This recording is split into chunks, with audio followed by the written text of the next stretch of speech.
Hello everyone, welcome back to Taiyari online. मैं सुधा।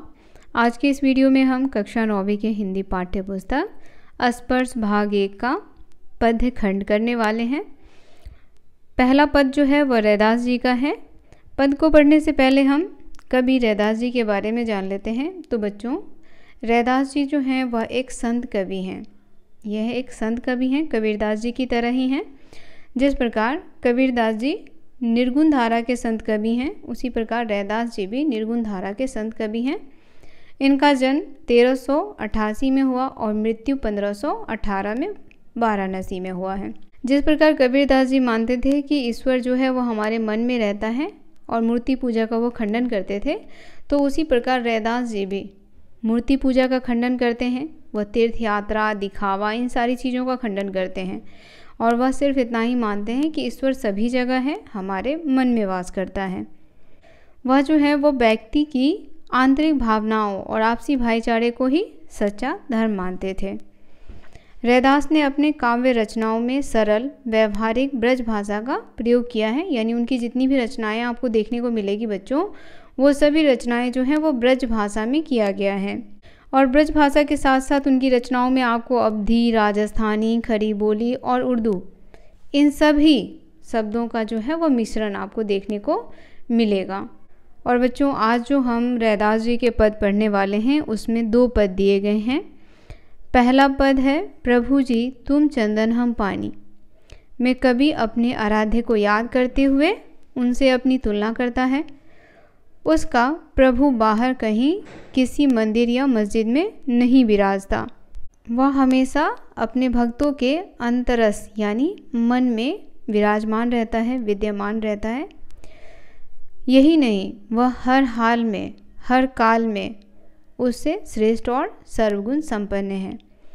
इसीलिए तो यहाँ कवि जो हैं वह कहते हैं कि प्रभु जी तुम चंदन हम पानी। और दूसरे पद में भगवान की अपार उदारता, कृपा और उनके समदर्शी स्वभाव का वर्णन करते हैं रैदास जी। कहते हैं कि भगवान ने तथाकथित निम्न कुल के भक्तों को भी सहज भाव से अपनाया है और उन्हें लोक में सम्माननीय स्थान दिया है। तो दूसरे पद में क्या कहते हैं रैदास जी कि भगवान जो हैं वह सभी के लिए एक है। भगवान ने तो जात पात बनाई नहीं। तो कहते हैं कि उनकी भक्ति से जो निम्न कुल के लोग हैं, जो नीचे स्तरीय के लोग माने जाते हैं समाज में, उन्हें भी लोगों से सम्मान मिला है और वह भी पूजनीय हैं। चलिए अब हम उनके द्वारा लिखित पद को पढ़ते हैं और उसके भावों को समझते हैं। साथ ही जो कठिन शब्द दिए गए हैं उसके अर्थ को भी जानेंगे। अब हम पद को पढ़ेंगे। पहला पद है अब कैसे छूटे राम नाम रट लागी। प्रभु जी तुम चंदन हम पानी। जाकी अंग अंग बास समानी। प्रभु जी तुम घन बन हम मोरा। जैसे चितवत चंद चकोरा। प्रभु जी तुम दीपक हम बाती। जाकी ज्योति बरे दिन राती। प्रभु जी तुम मोती हम धागा। जैसे सोनही मिलत सुहागा। प्रभु जी तुम स्वामी हम दासा। ऐसी भक्ति करे रैदासा। तो अब देखिए बच्चों, इन पंक्तियों के माध्यम से कवि क्या कहना चाहते हैं। पहली जो पंक्ति है इस पद की, उसमें रैदास जी कहते हैं कि हे भगवान, हे ईश्वर, आपकी भक्ति का रंग जो है वह मुझ पर चढ़ चुका है। अब मैं इससे दूर कैसे जाऊं? अब इससे दूर जाना मेरे लिए क्या हो चुका है? असंभव है ना। कहते हैं ना, अब कैसे छूटी राम नाम रट लागी। उसके बाद कहते हैं प्रभु जी तुम चंदन हम पानी। जाकी अंग अंग बास समानी। बास शब्द का अर्थ होता है बच्चों गंध। बास यानी गंध। तो यहाँ पर किसके गंध की बात की गई है? यहाँ पर चंदन की खुशबू की बात की गई है। और समानी शब्द का अर्थ होता है समाना। तो यहाँ पर रैदास जी कहते हैं कि प्रभु जी तुम चंदन हम पानी। कहते हैं हे प्रभु तुम क्या हो? चंदन हो और हम क्या हैं? पानी हैं। तो जिस प्रकार चंदन की सुगंध पानी के बूंद बूंद में समा जाती है, उसी प्रकार प्रभु की भक्ति रैदास जी के अंग अंग में समा चुकी है। अगली पंक्ति है प्रभु जी तुम घन बन हम मोरा। अब देखिए यहाँ पर घन बन इस शब्द का अर्थ जो है वह किससे है? बादल से। घन शब्द का अर्थ होता है बच्चों बादल। तो कहते हैं यहाँ पर कि हे प्रभु तुम क्या हो? बादल। और हम क्या हैं? बादल को देख करके नाचने वाला मोर। जैसे चितवत चंद चकोरा, जैसे चांद को चकोर नाम का पक्षी जो है वह बिना पलक झपकाए देखता रहता है, तो वैसे ही क्या है? हम हैं। प्रभु जी तुम दीपक हम बाती। अब कहते हैं हे प्रभु तुम दीपक हो और उसमें जो जलता है बाती वो हम हैं। जाकी ज्योति बरे दिन राती, जिसकी ज्योति दिन रात जलती रहती है। अगली पंक्ति है प्रभु जी तुम मोती हम धागा, जैसे सोनहि मिलत सुहागा। अगली पंक्ति में क्या कह रहे हैं? कह रहे हैं कि हे प्रभु तुम मोती हो और मैं धागा, जिसमें मोतियों को पिरोया जाता है वो धागा मैं हूँ और आप क्या हो? मोती। जैसे सोनहि मिलत सुहागा, जैसे सोने में सुहाग के मिलने से वह बहुत ही चमकीला, बहुत ही सुंदर हो जाता है, उसी प्रकार जब धागा में मोती को पिरोया जाता है तो वह एक माला बन जाता है, वह एक सुंदर सा माला बन जाता है। तो इसीलिए यहाँ रैदास जी कहते हैं प्रभु जी तुम मोती हम धागा, जैसे सोनहि मिलत सुहागा। प्रभु जी तुम स्वामी हम दासा, ऐसी भक्ति करे रैदासा। और अंत में कहते हैं हे प्रभु तुम स्वामी हो, तुम मेरे ईश्वर हो और मैं आपका दास। दास कहने का अर्थ है यहाँ पर बच्चों सेवक। दास शब्द से क्या अर्थ है? सेवक। तो कहते हैं कि हे प्रभु तुम मेरे स्वामी हो और मैं आपका एक सेवक हूँ और ऐसी भक्ति करे रैदासा। और मेरी भक्ति जो है प्रभु वो इस प्रकार की है। चलिए अब दूसरा पद पढ़ते हैं। दूसरा पद है ऐसी लाल तुझ बिनु कौनु करे, गरीब निवाजू गुसैया मेरा माथे छत्रु धरे। जाकी छोटी जगत कौ लागे, ता पर तुम ही ढरे। नीच ऊंच करे मेरा गोबिंदु, काहू ते न डरे। नामदेव कबीरु तिलोचनु, साधना सैनु तरे। कही रविदासु सुनहु रे संतहूँ, हरि जीऊँ ते सब है सरे। तो बच्चों सबसे पहले हम क्या करेंगे? कठिन शब्दों के अर्थ जान लेंगे ताकि ये जो पद है वह समझने में हमें आसानी हो। तो यहाँ देखिए, तो बच्चों पहली पंक्ति में रैदास जी कहते हैं ऐसी लाल तुझ बिनु कौनु करे। अब यहाँ पर लाल शब्द का क्या अर्थ होगा?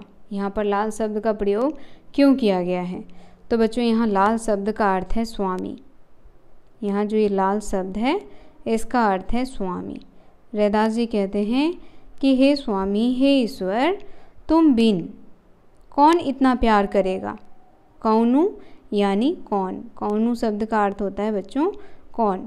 कहते हैं कि तुम बिन इतना प्यार, इतना लाड़ दुरार मुझे कौन करेगा? तुम बिन मेरा कौन है यहाँ पे? गरीब निवाजू गुसैया मेरा माथे छत्रु धरे। गरीब निवाजू यानी यहाँ पर किसकी बात की गई है? गरीबों की, दीनहीन की। गुसैया शब्द का अर्थ होता है बच्चों भगवान। भगवान को कहा गया है गुसैया। मेरा माथे छत्रु धरे। माथे छत्रु धरे कहने का अर्थ होता है मस्तक पर स्वामी होने का मुकुट धारण करना। ठीक है, मस्तक पर स्वामी होने का मुकुट धारण करना। तो कहते हैं कि जो भी दीनहीन है इस संसार में, जो गरीब हैं, जिससे लोग भेदभाव करते हैं, उसके लिए तू ही क्या है? उसका सब कुछ है। अगली पंक्ति में कहते हैं जाकी छोटी जगत कऊ लागे, ता पर तुम ही डरो। छोटी मतलब क्या होता है बच्चों? यहाँ जो छोटी शब्द देख रहे हैं इसका अर्थ होता है छुआछूत। क्या होता है? छुआछूत। और एक और शब्द यहाँ पर आप देख रहे होंगे बच्चों जिस पर लिखा हुआ है ढरे, ता पर तुम ही ढरे। तो इस शब्द का अर्थ होता है उन पर द्रवित होना। ठीक है, ता पर तुम ही ढरे यानी उन पर द्रवित होना। तो यहाँ जो पंक्ति है इस पंक्ति में क्या कहते हैं वो कि जो भी इस संसार में गरीब हैं, दुखी हैं, है ना, जो लोग छुआछूत के शिकार हैं, उनके लिए सब कुछ तुम ही हो। तुम ही उनके माथे पर सजा हुआ मुकुट हो। और कहते हैं कि हे भगवान, तुम्हारे छूने से वे अछूत मनुष्यों का भी कल्याण हो जाता है और तुम्हारी भक्ति ही उन्हें नीच जाति से ऊंचा बना सकता है। उसके बाद कहते हैं, नीच हूँ ऊंच करे मेरा, गोविंदों काहूँ तै न डरे। और कहते हैं कि नीच हूँ ऊंच, यानी जो मैं निम्न जाति का हूँ, यानी जो भी लोग निम्न जाति के हैं उसे समाज में सम्मान कौन दिलाता है? गोविंद, प्रभु, स्वामी। नामदेव करीब तिलोचनो, साधना सुने तरे। और कहते हैं कि नामदेव, कबीर, तिलोचन, ये सभी तुम्हारी साधना करते हैं, तुम्हारी पूजा करते हैं और तुम्हारी पूजा करते करते इस संसार से तर गए, यानी उनका उद्धार हो गया। कहीं रविदासो सुनहूँ रे संतहूँ, हरि जाऊँ ते सब है सरे। अब देखिए अंत में रैदास जी कहते हैं, रैदास जी जिन्हें रविदास भी कहा जाता है, तो कहते हैं कि हे संत हूँ, हे संत जन, तो मेरी यह बात सुन लो कि जब तुम प्रभु की भक्ति करोगे तब तुम्हें इस संसार से पार मिलेगा, यानी सब कुछ तुम्हारे लिए तब संभव हो जाएगा। चलिए अब इस पाठ का आपको भावार्थ भी बता दिया जाए कि आप किस प्रकार से लिखेंगे। बच्चों, पहला पद जो है वो आपको पढ़ करके बता दिया गया है, साथ ही आपको समझाया भी गया है। यहाँ आप देख सकते हैं पहले पद में जो भी कठिन शब्द हैं उसके अर्थ मैंने लिख दिए हैं ताकि आपको अर्थ ढूंढना न पड़े, आप आसानी से यहाँ से लिख सकते हैं, आप इसे याद कर सकते हैं। उसके बाद अब हम इसका व्याख्या देख लेते हैं कि इसका व्याख्या हमें किस प्रकार से लिखना चाहिए। देखिए, इस पद में कवि ने भक्त की उस अवस्था का वर्णन किया है जब भक्त पर अपने आराध्य की भक्ति का रंग पूरी तरह से चढ़ जाता है। कवि के कहने का अभिप्राय है कि एक बार जब भगवान की भक्ति का रंग भक्त पर चढ़ जाता है तो भक्त को भगवान की भक्ति से दूर करना क्या होता है? असंभव।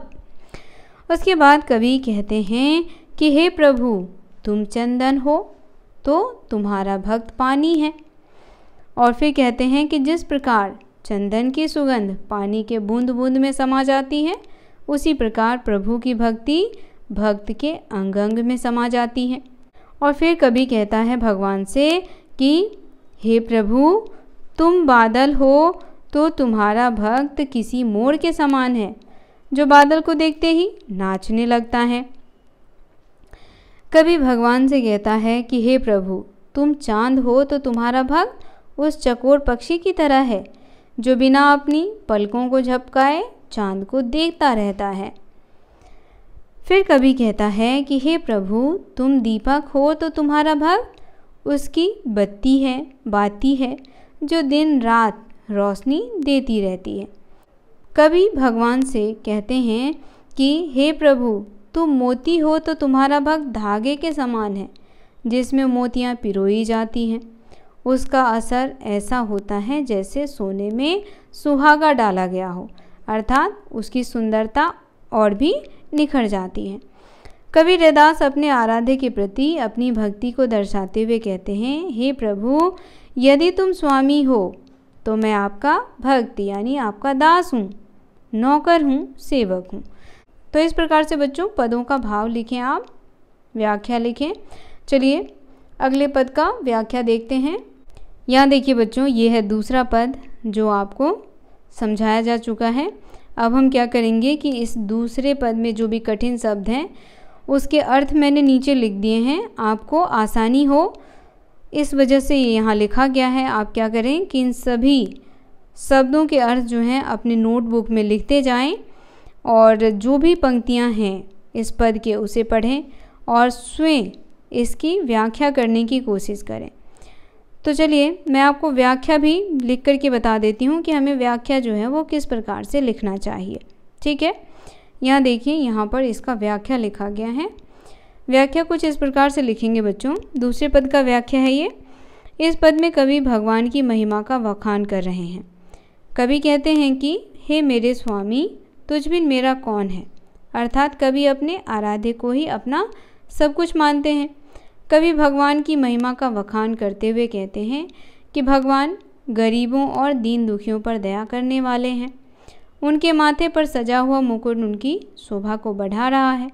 कवि कहते हैं भगवान में इतनी शक्ति है कि वे कुछ भी कर सकते हैं और उनके बिना कुछ भी संभव नहीं है। कहने का तात्पर्य यह है कि भगवान इच्छा के बिना दुनिया में कोई भी कार्य संभव नहीं है। कवि कहते हैं कि भगवान के छूने से अछूत मनुष्यों का भी कल्याण हो जाता है, क्योंकि भगवान अपने प्रताप से किसी नीच जाति के मनुष्य को भी ऊंचा बना सकते हैं। अर्थात भगवान मनुष्यों के द्वारा किए गए कर्मों को देखते हैं, न कि किसी मनुष्य की जाति को। तो यहाँ कवि जो हैं वह उदाहरण देते हुए कहते हैं कि जिस भगवान ने नामदेव, कबीर, त्रिलोचन, सघना और सैनु जैसे संतों का उद्धार किया था, वही बाकी लोगों का भी उद्धार करेंगे। कवि कहते हैं हे सज्जन व्यक्तियों, तुम सब सुनो, उस हरि के द्वारा इस संसार में सब कुछ संभव है। तो बच्चों, इस प्रकार से आप दूसरी पंक्ति का व्याख्या लिखें। रैदास जी के ये पद यहीं समाप्त होते हैं। वीडियो कैसा लगा कमेंट करके बताना बिल्कुल ना भूलें। लाइक करें, ज़्यादा से ज़्यादा इसे शेयर करें, हमारे चैनल को सब्सक्राइब और फॉलो करना तो बिल्कुल ना भूलें। मिलते हैं इसी अध्याय के प्रश्न अभ्यास के साथ। तब तक के लिए आप सभी का धन्यवाद।